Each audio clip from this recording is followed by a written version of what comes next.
My name is Stacey Beal, and I'm, as many of you know, the O'Connor Family Law High Conflict Relationship Coach.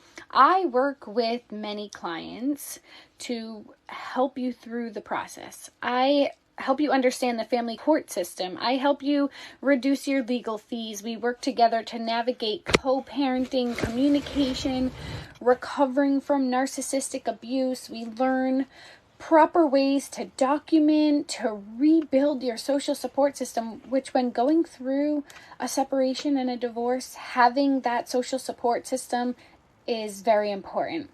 So we're going to make you become the best version of yourself while we develop strategies for success. So today we're going to talk about an important topic, and really the first realization that you may come to in this process. Should I stay or should I go? And that question brings on so many emotions. So maybe you're thinking, marriage isn't so bad that you want to give up the lifestyle you currently have. You're thinking this is going to be really hard on the children, or you don't really want to co-parent and be away from your children at all. You're wondering, how am I ever going to be able to afford to do this on my own? When we begin asking ourselves these questions, it's really time to evaluate our marriage. Can it be repaired? Is it too late? And by the way, what is a normal conflict and what brings a conflict to the next level? Divorce. So how we deal with a disagreement, argument, conflict, that's the key to marital success or failure. So say that again. How you deal with a disagreement, an argument, a conflict, that is the key to the success or the failure of your marriage. As a couple, when you can no longer effectively communicate, it begins to negatively influence your mental health, your physical health, your family's health. Think of this. Think about the magnets that you may have at home. How does a magnet work? We all know the term positive and negative, right? And that's how a magnet works, with a positive and negative force attracting each other. Opposite forces. And just like a marriage, this is a complementary force. So just because we experience a difference doesn't mean you and your spouse don't love each other. Dealing with differences, which may be differences in goals, your interests, your desires, your ways to parent, that's a normal part of any relationship. So what matters is how we deal with these differences. And truly, experts say that 1/3 of all conflicts can be resolved if you have the right approach.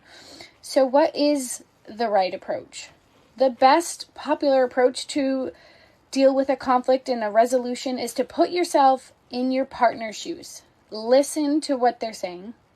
Communicate with empathy, that you understand their perspective. Often, this approach is a short answer to a long process of having a healthy and happy marriage and how to deal with the conflicts in your marriage. If you both can stay committed to learning how to have that healthy fight, you may not need to consider this separation. So I mentioned a healthy conflict.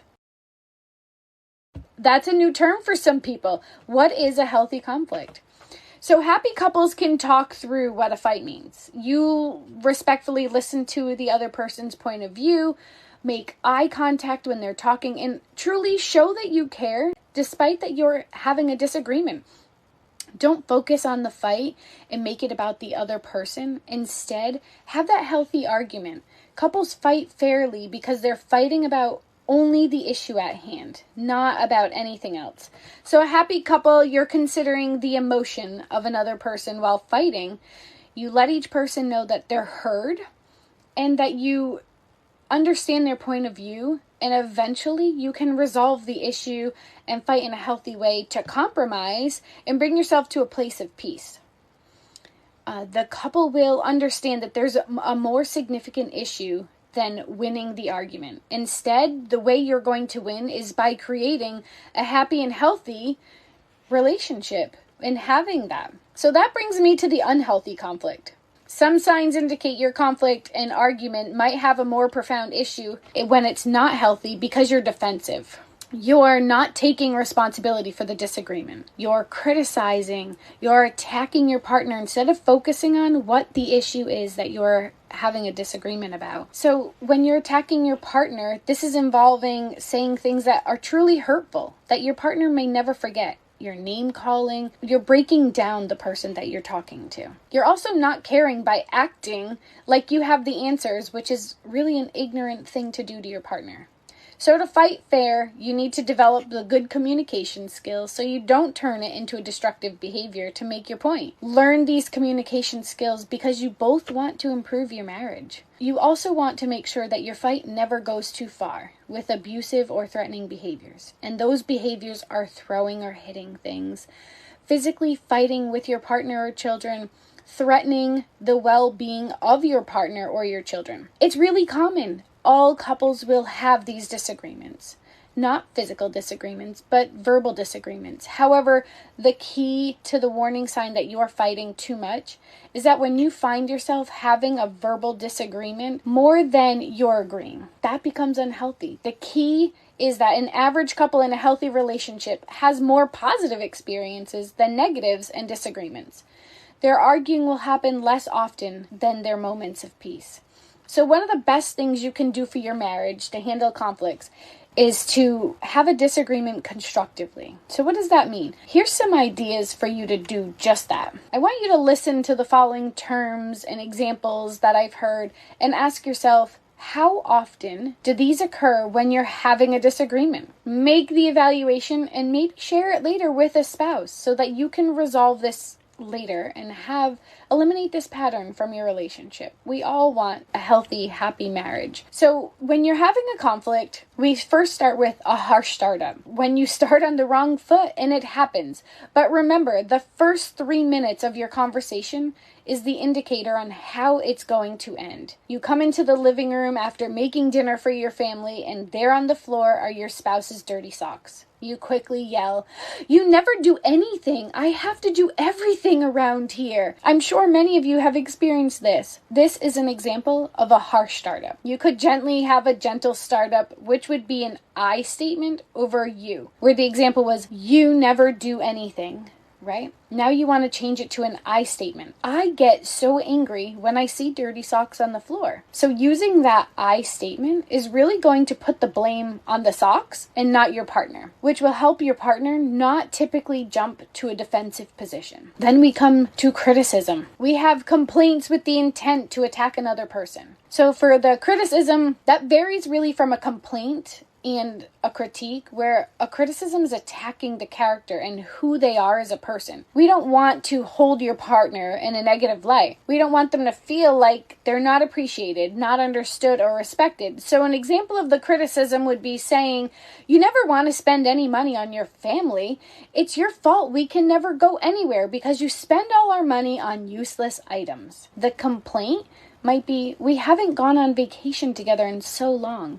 I'm really tired of hearing about our money problems, and let's see what we can do to make a change." Because we don't want to feel invalidated, which is the next step. Invalidation makes us feel like we're not valued, we're not cared about, and we're being put down. So when you're having a conversation with your partner and you're told, "At least it was only this," or "Look on the bright side, I don't know why you're making such a big deal about this," those are examples of feeling devalued in a conversation, like your feelings don't matter. Telling your partner the truth and hearing their response. For an example, "I take the train home every single day after work. My husband picks me up," and I could say, "Every time you pick me up from the train station, you're late. That makes me feel really upset about it. I feel really sad when you're not at the train station. You're always a couple minutes late. You know what time my train comes in." Instead, they could say, "Geez, I'm sorry. It's not like you're on time. I'm sorry I'm not so perfect like you." Or they could say, "I didn't realize how this made you feel. I'll try to be on time the next day that I pick you up." So in that second example, your feelings are being validated. In the first situation, it could have turned into a bigger argument if there was a rude or sarcastic response given. You also want to watch your tone, because I could have said, "I don't know why you're always late when you come to the train station." Or it could have said, "You're always late when you pick me up." That right there is an attack, right?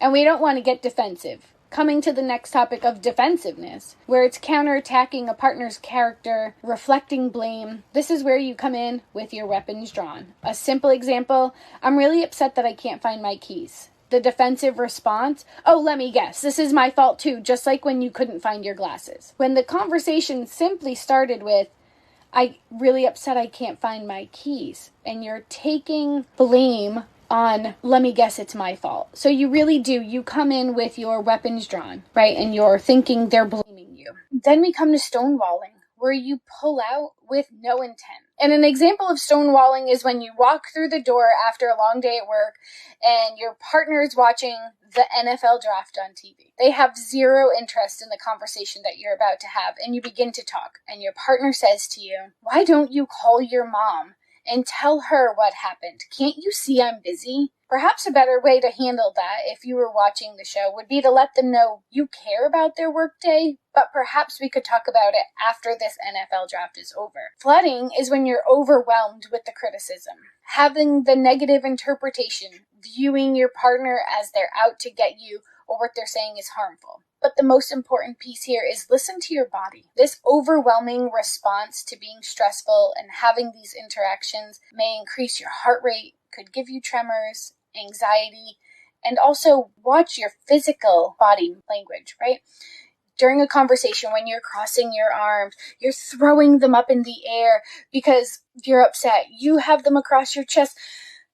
You're sighing deeply when they're trying to have a conversation with you. This is going to create a wall between you and the person that you're talking to with their words. Instead, you should maintain the good eye contact, standing upright. Look at the person with care. Try to have a minimal facial expression. We all know that our face can say more than our mouth, right? And so we really want to make sure that our facial expressions are appropriate. We don't want to have any failed attempts, and in a conversation, the last piece is you really don't want to bring back bad memories. You don't want to look back on the relationship while you're in the middle of a conflict and bring up things from the past that have nothing to do with the current issue at hand. Maybe you're told a lie 10 years ago in your marriage, and now you're still being held responsible for that when it has nothing to do with being late at the train station, but that's what's getting brought back up again. So you really want to make sure these bad memories are not brought up in a conversation and that you're working through those past bad memories so that we're not holding on to them. Many ways to do this. I like to call it a couples council. Few couples will regularly talk about their relationship concerns. Not many people do it. So what begins as a really small issue becomes a bigger problem and often isn't talked about until it's explosive and threatens to destroy the relationship. Couples use couple counseling to nip the problem before it becomes a true problem. So what does that mean to hold couples counsel? Try for 30 to 60 minutes a week. No distractions, no interruption, no children. Perhaps they're in bed or they're in activity in your home. You're not playing on a phone. There's no TV going on in the background. You're really uninterrupted. Maybe the children are off to bed for the night, or maybe you find that the best time to have this counsel is before the day starts with everybody in the early morning. So carve out the time to work on upkeeping your relationship. This is a tangible way to give your marriage a high priority, which is important. Communication is the key to success, which a lot of this is about. Use this meeting to really feel how things are going in a relationship and what's a problem before it becomes a problem. When you focus on the problem, you should first have full and open discussion about it. Understand the person's point of view. Had I maybe told you that dirty socks bother me last week in our couples council, we might be able to come back to that and see that there's a change because now you know it's something that's bothering me. Before, after a month of picking up dirty socks, I can say, for the last 30 days, I have been cleaning up your socks. Right? So we already talked about it when it was a very small problem. So you want to define what the problem is in your own words, maybe some attempts that you've already tried to do this, again, using those I statements and not you. You want to make sure that your partner is listening to you. They heard what you're saying. They're focusing on your message. You might want to paraphrase again what it was so that you're both satisfied and you're feeling heard and understood. And then you want to move on to how are you going to solve this problem? Experts say 70% of issues actually don't need to be solved, and we just need to talk about it. So you may find something simply as just airing your concern and talking about it is all that needs to be done. But if you need to come up with a goal, you should really set the agenda. Identify the problem that needs to be solved. Brainstorm. What are some ways and strategies that we can work on this? Write some things down, review them together, and then discuss. Look at the strategies that you have come up with and really ask yourself, what is the pro and what is the con about each of these strategies? Now pick one. It's time to pick one and put it into action that you both really feel good about. Agree on how are you going to help set up this solution and what it will look like.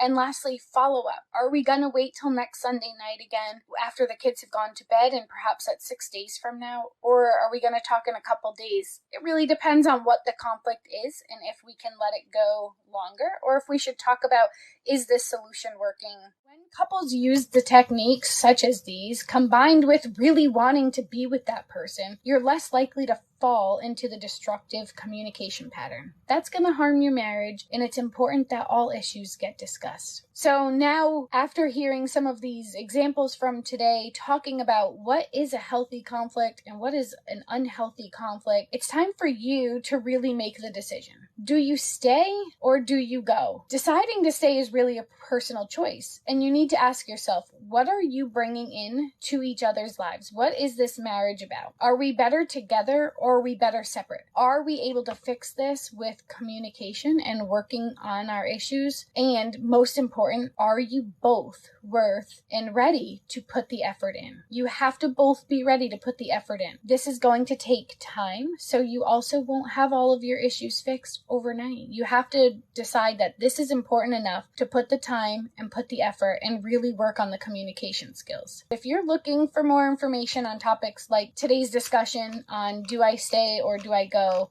and when you make that decision, my name is Stacey Beal. I work at O'Connor Family Law out of Massachusetts as their high conflict relationship coach, and I'm always happy to hear from you and to see what we can do to help you with some of the issues that you're facing in your relationship.